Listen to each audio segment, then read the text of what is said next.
Bonjour les premières STI 2D et bienvenue sur Matez-vous au travail.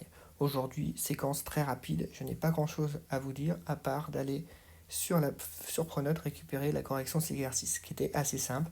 C'était placer des affixes de points dans un repère, déterminer les arguments des nombres complexes comme je vous l'avais expliqué hier.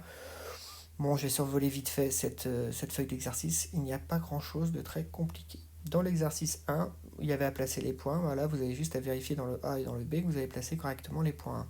Là, ça ressemble un petit peu aux coordonnées de points dans un plan normal. Là, nous sommes dans le plan complexe, donc on a les affixes avec la partie réelle et la partie imaginaire. Dans l'exercice 2, la seule nuance qu'il faut que je rappelle, c'est que la forme trigonométrique est écrite sous forme de crochet, avec à gauche le module. Le module, c'est la distance qui sépare le point à l'origine du repère. Donc c'est-à-dire que nous sommes obligés, c'est pour ça qu'il y a beaucoup de cercles, on est obligé de faire des cercles de rayon 1, de rayon 2, de rayon 3, afin de pouvoir après les placer pour connaître réellement la distance qui les sépare de l'origine. Ah, je remarque qu'il manque le petit k, que je vais faire directement. Le petit k, il est où? Donc il est sur un cercle 1, 2, 3, 4, 5, 6, 7, 8, 9, 10, de rayon 10, et son angle est moins pi sur 4. Donc parce que je pars dans le sens, alors je rappelle là ici, regardez, vous voyez, je mets, ça c'est le sens positif, et là c'est le sens négatif.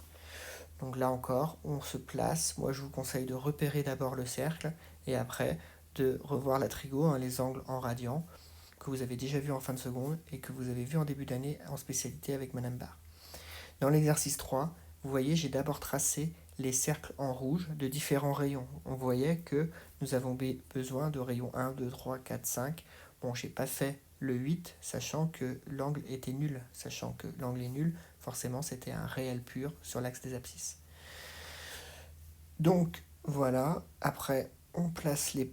Une fois que les cercles sont faits correctement, on n'a plus qu'à placer les points facilement à l'aide des rayons et des angles. Vous voyez, c'était pas trop compliqué.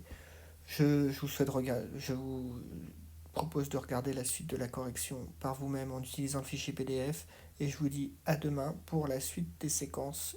On fera une nouvelle séquence demain parce que les nombres complexes, là, vous voyez ce qu'on vient de faire là, c'est quasiment la totalité du programme de nombres complexes que vous allez voir en spécialité avec Madame Barr. Bon, j'ai pas encore décidé pour demain, peut-être que je continuerai un petit peu, vous verrez. Je vous souhaite une bonne fin d'après-midi et surtout, mettez-vous au travail.